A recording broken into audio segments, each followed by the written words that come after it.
والعاقبۃ للمتقین والصلاة والسلام علی سید الانبیاء والمرسلین وعلی آلہ واصحابہ اجمعین اما بعد اعوذ باللہ من الشیطان الرجیم بسم اللہ الرحمن الرحیم قل بفضل اللہ وبرحمتہ فبذلک فلیفرحوا صدق اللہ العظیم وصدق رسولہ النبی الکریم الامین ان اللہ وملائکتہ یصلون علی النبی یا ایہا الذین آمنوا صلوا علیہ وسلموا تسلیما الصلاۃ والسلام علیک یا سیدی یا رسول اللہ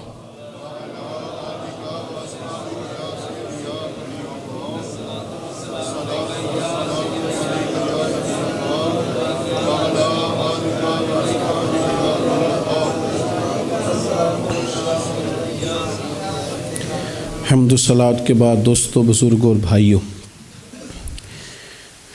انسان اپنی زندگی میں جیسے جیسے شب و روز طے کرتا ہے، بہت سارے مواقع زندگی میں اسے دیکھنے نصیب ہوتے ہیں۔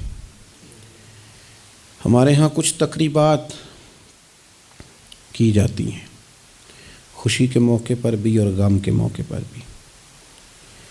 خوشی کی تقریبات بھی پہلے بڑی مختصر، جامع، پروقار اور وزادار ہوتی تھی۔ نکاح کا مطلب ہے دو گواہوں کی موجودگی میں ایجاب و قبول کرنا۔ مختصر سے لوگوں کے بیچ بیٹھ کے نکاح ہو جاتا تھا، مختصر سے لوگ ولیمے کی دعوت کے بعد دعائے خیر پر اپنے اپنے گھروں کو چلے جاتے تھے۔ ہندوستان میں مسلمانوں نے ہندوؤں کو دیکھا کہ وہ مہندی کی رسم کرتے ہیں، اس پر پھر اتنی زیادہ توجہ لوگوں کی بڑھ گئی کہ وہ باقاعدہ شادی کا حصہ بن گئی، باقاعدہ اس پہ بہت بڑا سرمایہ خرچ ہونے لگ گیا۔ پھر اس کے ساتھ ساتھ فی نفس ہی عورت کا ہاتھوں پہ مہندی لگانا تو ناجائز نہیں، لیکن اس میں پھر ایک باقاعدہ تقریب رکھ لینا، پھر مرد عورتوں کا اکٹھے ہونا، پھر ڈھول ڈھمکا ہونا، پھر شور شرابہ ہونا، اس کی شریعت قطعاً اجازت نہیں دیتی۔ پھر یہ ہوتا تھا کہ شادی سے قبل جب رشتہ طے ہوتا تھا تو طریقہ یہ تھا کہ لڑکی اور لڑکے کا نکاح کر دیا جاتا تھا اور مناسب وقت پر رخصتی ہو جاتی تھی۔ نبی پاک صلی اللہ تعالیٰ علیہ وسلم نے حضرت سیدہ عائشہ صدیقہ رضی اللہ تعالیٰ عنہ کے ساتھ نکاح کیا اور 3 سال کے بعد رخصتی ہوئی۔ چلیں بعد میں لوگوں نے اگر نکاح نہ کیا تو پھر کہا کہ نسبت طے کر دی ہے۔ یہ بڑا سونا، اچھا، صاف ستھرا فکرہ تھا۔ اب باقاعدہ اس نام کو منگنی کا نام دے دیا گیا، اور ہم دوسروں کی چال چلتے چلتے اپنی وفاداری بھولتے جا رہے ہیں۔ دیکھا دیکھی نا لوگوں کی، دیکھا دیکھی۔ میرج ہال کا تصور صرف اتنا تھا کہ اب آبادیوں میں جگہ موجود نہیں ہے تو باقاعدہ ایسے ہال بنا لیے جائیں جن میں نکاح آسانی سے ہو جائے، لیکن اب تو مہنگے سے مہنگا ہال، اس میں پھر سہولیات، پھر اس میں آسانیاں، پھر کھانے کی بھرمار اور مختلف ڈشیں، یہ سوائے اپنے اوپر بوجھ ڈالنے کے، امیر بوجھ ڈالتے ہیں، غریبوں کو پریشان کرتے ہیں، ان کے بچے دیکھا دیکھی اس چکر میں پڑ جاتے ہیں، حالات سنگینی کا رخ اختیار کر جاتے ہیں۔ منگنی باقاعدہ میرج ہال میں ہونے لگ گئی۔ اللہ تعالیٰ معاف فرمائے تو وہاں بھی مردوں عورتوں کا اختلاط ہے باقاعدہ۔ ابھی اس کا نکاح نہیں ہوا، وہ تو غیر محرم ہے، اس کو انگوٹھی دی جاتی ہے پہنانے کے لیے، اور لڑکا لڑکی کے ہاتھ میں انگوٹھی پہنا رہا ہے۔ ناراض نہ ہونا، حاجی صاحب بھی کھڑے ہوتے ہیں، نمازی صاحب بھی کھڑے ہوتے ہیں، وہ صاحب بھی کھڑے ہوتے ہیں جو مذہبی تقریبات میں آگے آگے دکھائی دیتے ہیں، لیکن یہاں دین ہی نہیں یاد آ رہا۔ کوئی شخص کلام کرنے کو تیار ہی نہیں ہے کہ میاں یہ تو حرام ہے، حرام ہے، اشد حرام ہے۔ جب تک ان کا نکاح نہیں ہو جاتا یہ ایک دوسرے کے لیے محرم نہیں ہیں، لیکن کوئی روکنے والا نہیں۔ تقریبات بڑھتی گئیں، بوجھ بڑھتا گیا، بہت بڑا سرمایہ۔ ویسے بھی مسلمان نے کوئی اس کی تو زندگی بڑی بامقصد ہے، اس نے کوئی یہاں الجھ کے تو نہیں نہ رہ جانا۔ پھر اور باتیں بڑی، سالگرہ ایک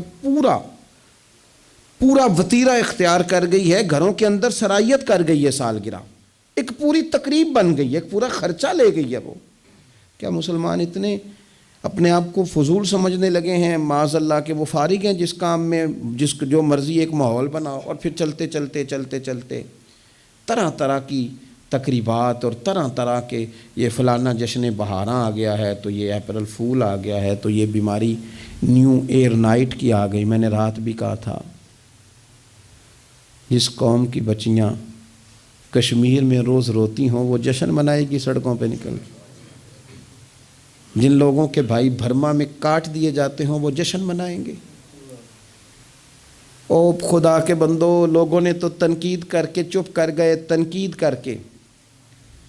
دیکھو جی، عرب شریف والوں نے وہاں سینمے کھلوا دیے، تم تو تنقید کر کے چپ کر گئے نا۔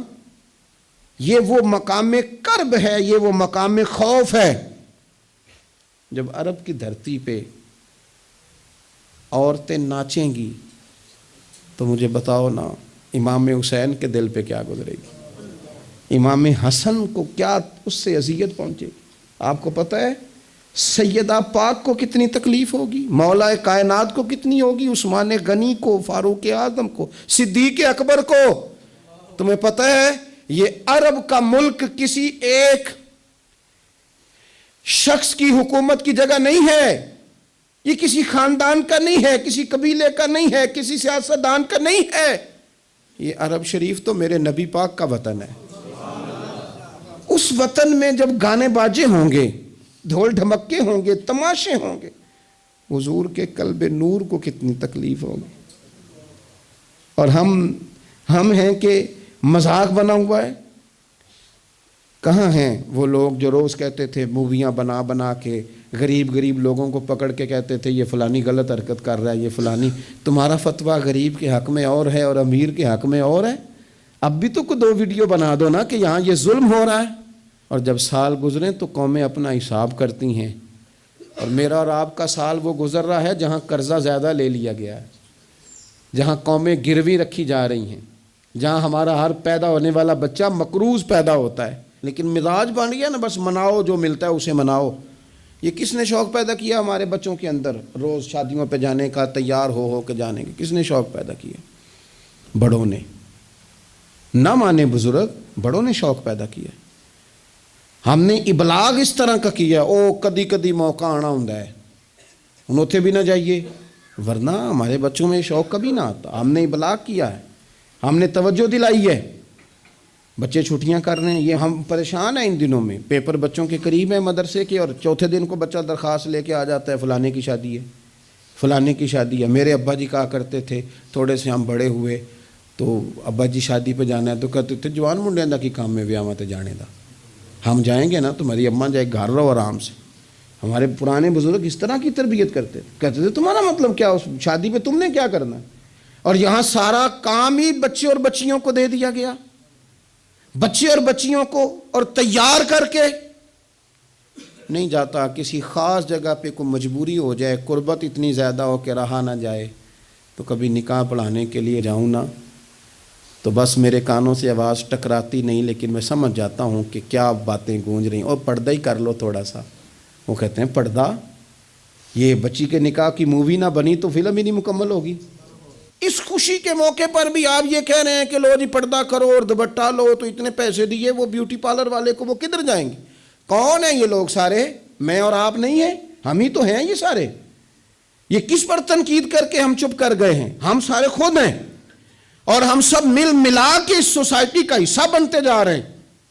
اب تو بھائی وہ مہنگے میرج ہال کے اندر جب میرج ہال لیا جاتا ہے تو ایک سمت عورتیں، ایک سمت مرد، اور بیچ میں پردے کا بندوبست بھی نہیں کرایا جاتا، چونکہ یہ تو دکھیانوس لوگ ہیں جو پردہ کراتے ہیں۔ وہ کہتے ہیں وہ لو اتنی تیاری کی، کپڑے دکھانے کس کو ہیں؟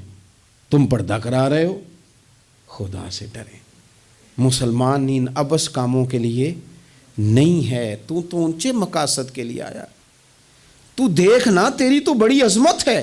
کنتم خیر امۃ اخرجت للناس تأمرون بالمعروف وتنہون عن المنکر۔ تجھے تو بھیجا تھا کہ تو دنیا میں خیر عام کرے گا، برائی کا ہاتھ تھامے گا، تو کہاں الجھ کے رہ گیا؟ اپنی تقریبات پر تھوڑی توجہ دیں۔ ایک تو یہ خوشی کی تقریبات، پھر ایک غم کی تقریبات۔ میں نے اپنے کانوں سے سنا ہے کل 10ویں کا اعلان اکٹھا کرا دیا گیا، اور یہ ٹھیک کیا جاتا ہے، ایک ہی دن میں دونوں ایصال ثواب کی تقریبات ہو جائیں۔ اس کا اصل ایصال ثواب ہے۔ ایصال ثواب کیا ہے؟ ایصال ثواب یہ ہے کہ آپ کو دعا کرنی ہے جانے والے کے لیے، کچھ قرآن مجید پڑھ کے، کچھ اذکار پڑھ کے، کچھ وظائف پڑھ کے اس کی روح کو ایصال کرنا ہے، اتنا مقصود ہے۔ بڑی غور سے، مجھے تھوڑا ٹائم دیں گے آپ 2-3 منٹ کا صرف، اور میری بات پہ نا خاص توجہ کریں، خاص بات کرنا چاہتا ہوں۔ اگر اس میں کھانا پکانا ہے نا، تو آپ نے کھانا اس لیے پکانا ہے کہ غریب کو، مسکین کو کھانا کھلائیں گے، اور جو ثواب اس کا ملے گا وہ بھی جانے والے کی روح کو ملے گا۔ لیکن اگر آپ اس میں دعوت پکا لیں، دعوت رشتہ داروں کی، یاروں کی، وہ تو بھائی دعوت ہے۔ ایک ہے کہ آپ نے کوئی ایسا کام کیا جس سے جانے والے کی روح کو، ہوٹل میں بیٹھ کے کھانا کھایا 4 بندوں نے، موج کی، مرضی کا انہوں نے گوشت اڑایا، تو وہ کہیں اس کا ثواب جائے گا؟ یہ جو دعوت کا لفظ ہے نا، کہ دعوت کی، امیر لوگ سارے اکٹھے کیے، رشتہ دار، دوست احباب، سیاسی سب آ گئے، اب آپ نے وہ دعوت کی اور نام آپ نے ختم شریف کا دے دیا۔ آپ تھوڑی گہرائی سے سوچیں کہ یہ ختم بنتا ہے؟ ویسے ذہن قبول کرتا ہے کہ یہ ختم شریف ہے؟ اب میں کہہ لوں، اب میں یہ بات کر لوں کہ ہمارے ہاں کچھ ولیمہ نما چہلم بھی ہوتے ہیں، ولیمہ نما چہلم، وہ ٹائٹل چہلم کا ہے اور اندر جا کے دیکھو تو ماحول سارا ولیمے کا ہے، تو یہ ایصال ثواب ہے؟ آپ بتائیں ذمہ داری سے کہ یہ ایصال ثواب ہے؟ آپ غرباء کی دعوت پکائیں گے، غریبوں مسکینوں کی، ان کی دعوتیں اعلیٰ حضرت بریلوی رحمۃ اللہ نے لکھا ہے جائز نہیں ہے دعوت کرنا اس طرح۔ ہاں آئے ہوں کھانا کھا جائیں، فی نفس سے ہی رشتہ داروں کو کھانا کھلانا، دعوت کھلانا ثواب ہے، لیکن ختم کو، چہلم کو، 10ویں کو دعوت بنا لینا یہ درست؟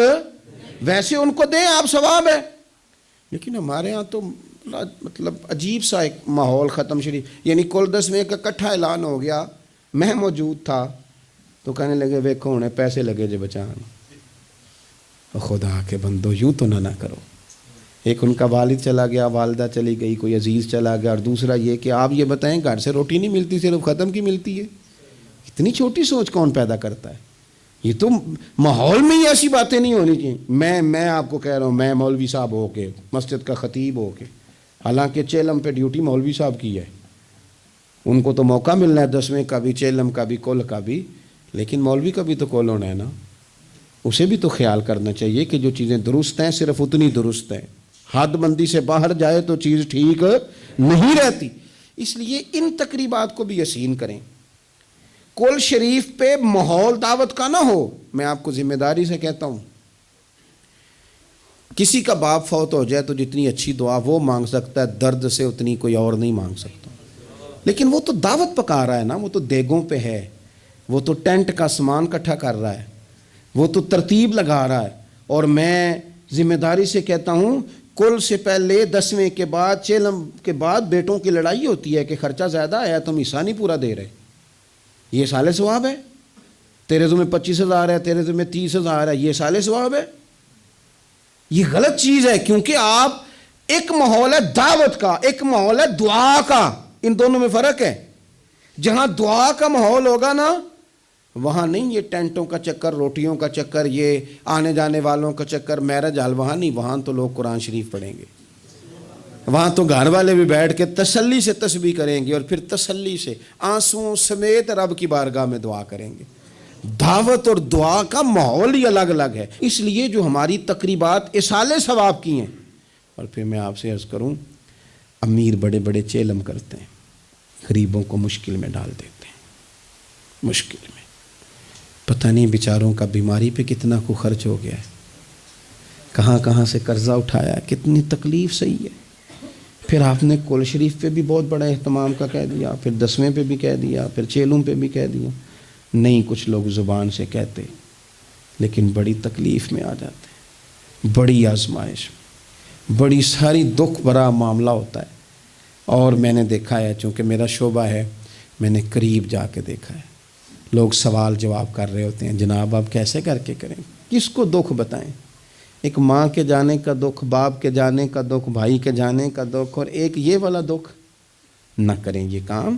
ہمارا دین جہاں ہمیں تکلیف نہیں دیتا، اپنے آپ کو تکلیف میں نہ ڈالیں۔ اصالِ ثواب ضرور کریں، فی نفس ہی اس کا بہت اجر و ثواب ہے، لیکن مشقت والا کام میں درد سے کہ غریبوں کا بھلا کر دو، پر ان کو جا کے مشورہ دو کہ یار مہربانی کرو، ایک ہی ختم کافی ہے، بڑا ختم کل والے دن ہو گیا، اب جائیں لوگ اپنے گھروں کو، چیلم والے دن بس ٹھیک ہے۔ میں تو آپ کو مشورہ دوں گا کہ آپ کسی مسجد میں گھر سے سارے لوگ چلے جائیں، مسجد کے نمازی بیٹھے ہیں، وہاں جا کے آپ کہیں جناب قاری صاحب یہ تھوڑا ختم شریف پڑھ دیں۔ آپ کو بہت بڑا اعلان کرانے کی بھی ضرورت نہیں، آپ ختم شریف پڑھ دیں۔ دیکھو نا میرے نبی پاک صلی اللہ علیہ وسلم، اللہ کرے حضور کی ادائیں نور بن کے ہمارے دلوں میں اتر جائے اور وہ نہ اندر رہ جائیں ہمارے۔ یہ دیکھو اصالِ ثواب۔ حضرت سیدنا سعد بن معاذ رضی اللہ تعالیٰ عنہ کا وصال ہو گیا، قربان جائیں، نصیب دیکھو، حضور ان کی قبر پر کھڑے ہو گئے۔ قبر میری تے میرے اپیرا جے کر پامیں پھیرا، حضور قبر پہ کھڑے ہو گئے، اور پھر نبی کریم نے تسبیح پڑھی، پھر تحلیل پڑھی، پھر تکبیر پڑھی، دیر تک پڑھتے رہے۔ پھر حضور نے پتہ کیا فرمایا؟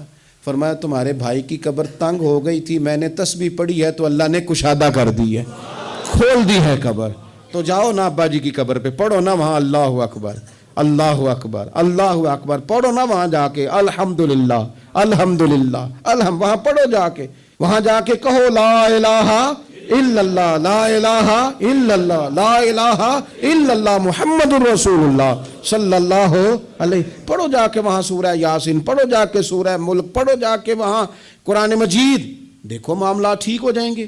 یہ اصالِ ثواب کی ترتیب بنائیں، گھر میں بھی اصالِ ثواب کریں تو ذرا درد سے، ذرا ذوق سے، ذرا اچھی طرح پڑھ کے، لیکن دعوتیں نہ بنائیں کل 10ویں چیلم کو، دعوتیں یعنی مل بیٹھو، کپڑے نئے نکالو، پوری تیاری کرو، اور جناب وہاں جاؤ اور جا کے کھانا کھاؤ اچھا سا خوبصورت سا، اور ساری توجہ ہی کھانے پہ، چونکہ وہ اس کو پتہ ہے کہ جس طرح شادی میں کھانا کم پڑ گیا تو عزت نہیں ہوگی، اس طرح اگر چیلم پہ کم پڑ گیا تو پھر بھی رسوائی ہوگی، تو جب کھانے پہ لگ جائیں گے تو دعا تو رہ گئی، جانے والے کا فائدہ نہ ہو سکا۔ دو ایک باتیں مزید اسی عنوان پر، اللہ تعالیٰ نے قرآن مجید میں یہ فرمایا کہ کل بفضل اللہ و برحمتہ فبذالک فلیفرحوا، اے محبوب علیہ السلام آپ اپنے غلاموں سے فرما دیں کہ جب اللہ کا فضل اور اس کی رحمت ملے تو پھر خوشی منایا کریں، اظہار مسرت کریں۔ امام فخر الدین رازی رحمۃ اللہ علیہ نے یہاں ایک بات لکھی ہے جو بڑی خوبصورت ہے اور بڑی سمجھنے والی ہے۔ امام رازی رحمۃ اللہ علیہ فرماتے ہیں کہ یہ خوشی اس لیے نہیں منانی کہ انعام ملا ہے، خوشی اس لیے منانی ہے کہ رب کی طرف سے ملا ہے، خوشی اس لیے منانی ہے کہ محبوب نے دیا ہے، تو جب محبوب دے نا، وہ چند دن پہلے بڑا لطف آیا، بس ایک بات ہے بھولتی نہیں، سے ثبوت نہ منگو میتھوں نظر کرم کا دہوئی، اے میں جانا یا دل پر جانے غیر نہ جانے کوئی۔ یہ اس لیے خوشی منانی ہے کہ نظر کرم ہوئی ہے، اللہ نے نوازا ہے، تو اب جب اس لیے خوشی منانی ہے کہ اللہ نے دیے تو پھر خوشی بھی وہی منانی ہے جس سے اللہ راضی ہو، اسی انداز میں رہنا ہے جس میں رب رسول راضی ہوں۔ تقریبات میں 2-3 چیزوں کا خاص خیال، ایک تو خرچ حد سے زیادہ نہیں ہونا چاہیے، اعتدال کے ساتھ خرچ کریں، فضول خرچی سے بچیں۔ ہماری شادیوں میں اتنا زیادہ خرچ ہوتا ہے، اتنا زیادہ خرچ ہوتا ہے، اور یہ چونکہ ہماری طبیعت ہے نا، ہم کسی نہ کسی بات میں اپنے آپ کو خود بخود ایموشنل کر لیتے ہیں۔ میرا پہلا منڈا ہے تو میں زور لانا ہے، سارے چاہ کرنے، پھر میرا آخری ہے تو ہن بھی میں سارے چاہ، او دیکھو جی آخری شادی ہے، او یہ آخری نہیں ہے میرے بھائی، کس نے آپ کو کہا؟ دعا کریں نا اللہ بیٹے کو بھی بیٹے دے، اللہ بیٹے کو بھی بیٹیاں دے، تو ان کی بھی شادیاں ہوں، تو آخری تو نہ ہوئی۔ کیوں؟ مطلب آپ بلا وجہ اپنے آپ کو خود بخود ایموشنل کر کے، اور یہ اتنی کبھی طبیعت ہے بعض لوگوں کی کہ وہ کہتے ہیں وہ دکھانا ہے آج. آپ شادی کی تقریبات کو فضول خرچیوں سے بچائیں.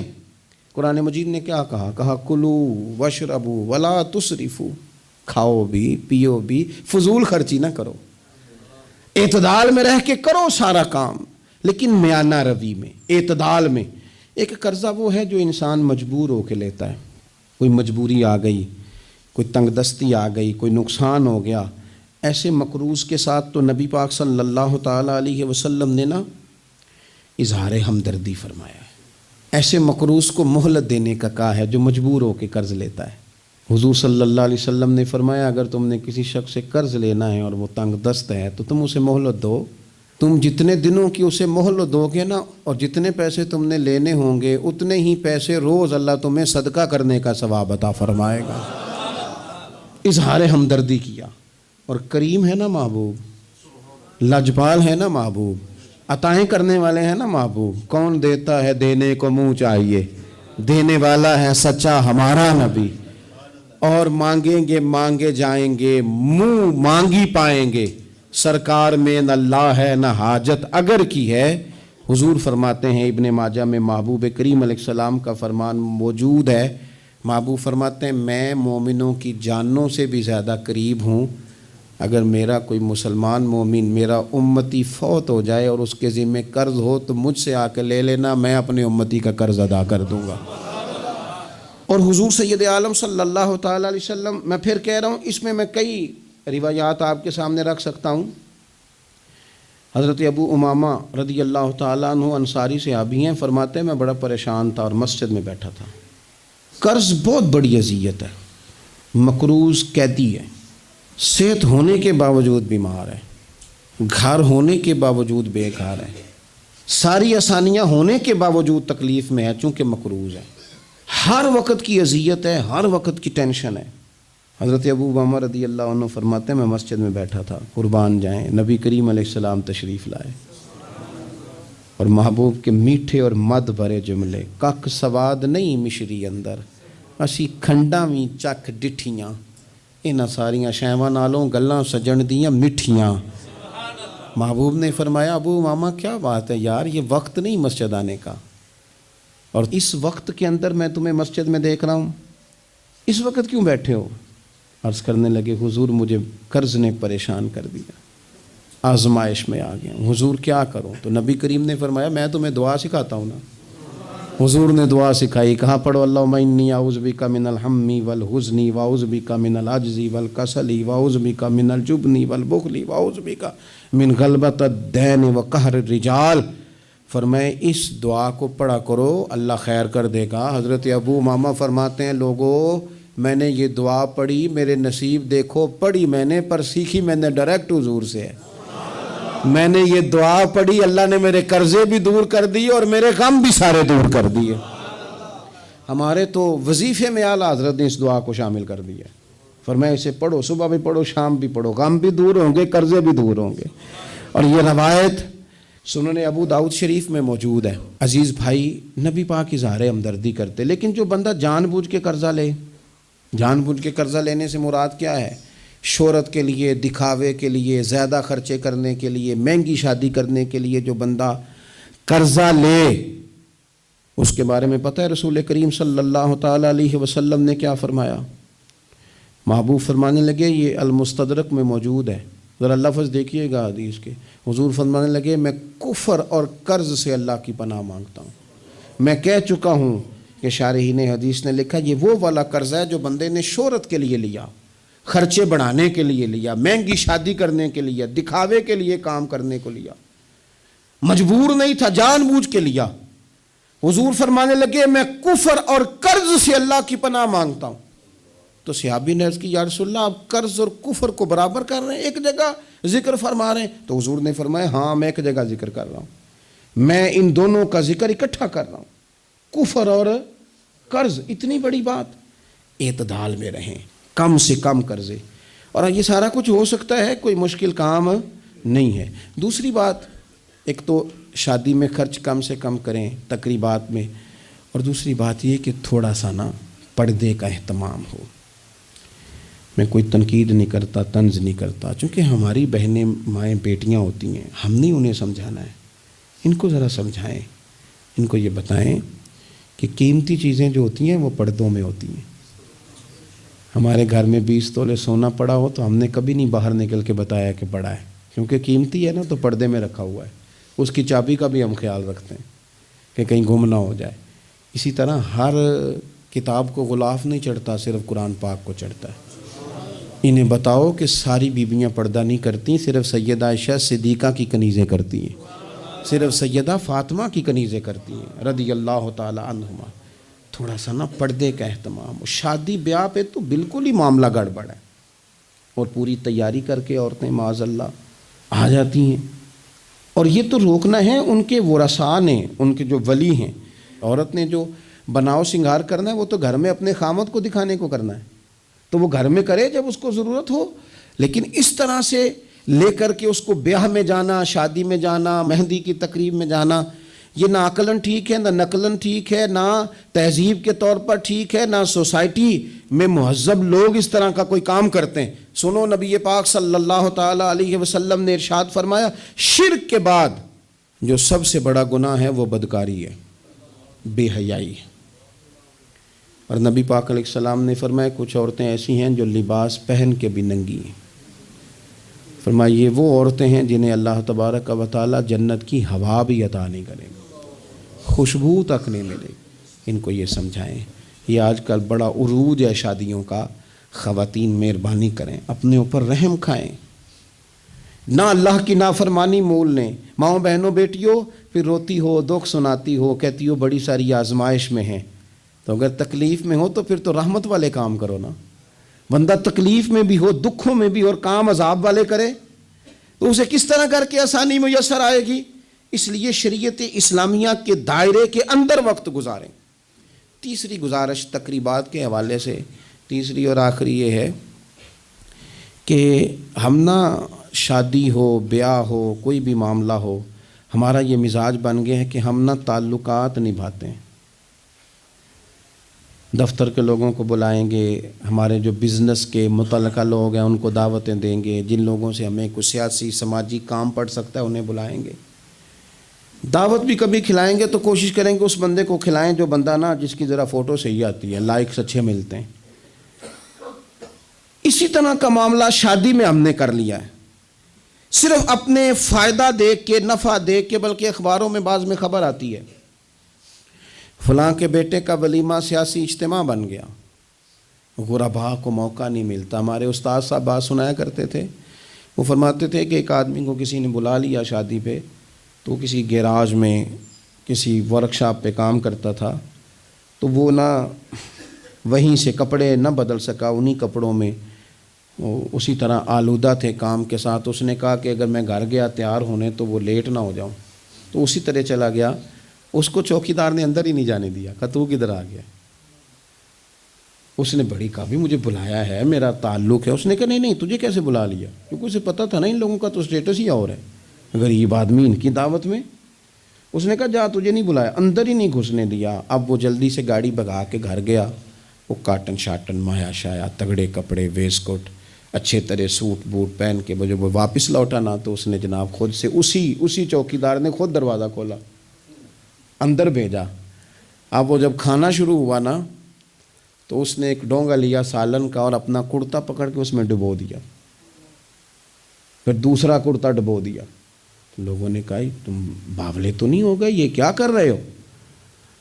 اپنے کپڑے آلودہ کر رہے ہو سالن سے۔ کہنے لگا میری تو دعوت نہیں، دعوت تو کپڑوں کی ہے، اگر میری ہوتی تو مجھے تو پہلے بھی داخل ہونے دیتے، یہ تو ان کپڑوں کی دعوت ہے میاں، تو یہ چونکہ ان کی دعوت ہے تو انہیں کہہ رہا ہوں کھاؤ کھانا، میری تو ہے ہی نہیں دعوت، ان کو کھانا چاہیے۔ اس لیے کہ یہاں تو گاڑیوں کی دعوت ہے، یہاں تو کوٹھیوں کی دعوت ہے، یہاں تو دعوت اس بات کی ہے کہ بڑی پجاروں میں کون آیا ہے؟ رسول کریم صلی اللہ تعالی علیہ وسلم نے فرمایا ولیمے کے کھانوں میں بدترین کھانا، یہ صحیح بخاری ہے، فرمایا ولیمے کے کھانوں میں سے بدترین کھانا وہ ہے اس میں امیروں کو تو بلایا جائے پر غریبوں کو نہ بلایا جائے، وہ بدترین دعوت ہے۔ اس لیے بعض صوفیہ تو یہ فرماتے ہیں کہ کوشش کر کے نا بعض غریبوں کو منت کر کے لے آؤ اپنے ولیمے کی، اپنی تقریبات کی دعوتوں میں، تاکہ تمہارا کھانا اچھا کھانا تو بن جائے نا، تمہارا کھانا بہترین کھانا تو بن جائے نا، تمہارا کھانا اعزاز والا تو ہو جائے، کچھ تو غرباء کو دعوت دے لو۔ لیکن ہماری تقریبات ہماری ذاتی معاملات کا حصہ بن جاتی ہیں۔ میں تو مذہبی تقریبات بھی دیکھتا ہوں، مذہبی تقریبات میں بھی ہماری پوزیشن کچھ اسی طرح کی ہے۔ میں اپنے بارے میں کئی دفعہ دوستوں کو کہہ چکا ہوں کہ دین کا خادم سمجھ کے دعوت دینا تو بڑی اچھی بات ہے، لیکن ہمیں برانڈ نہ بناؤ۔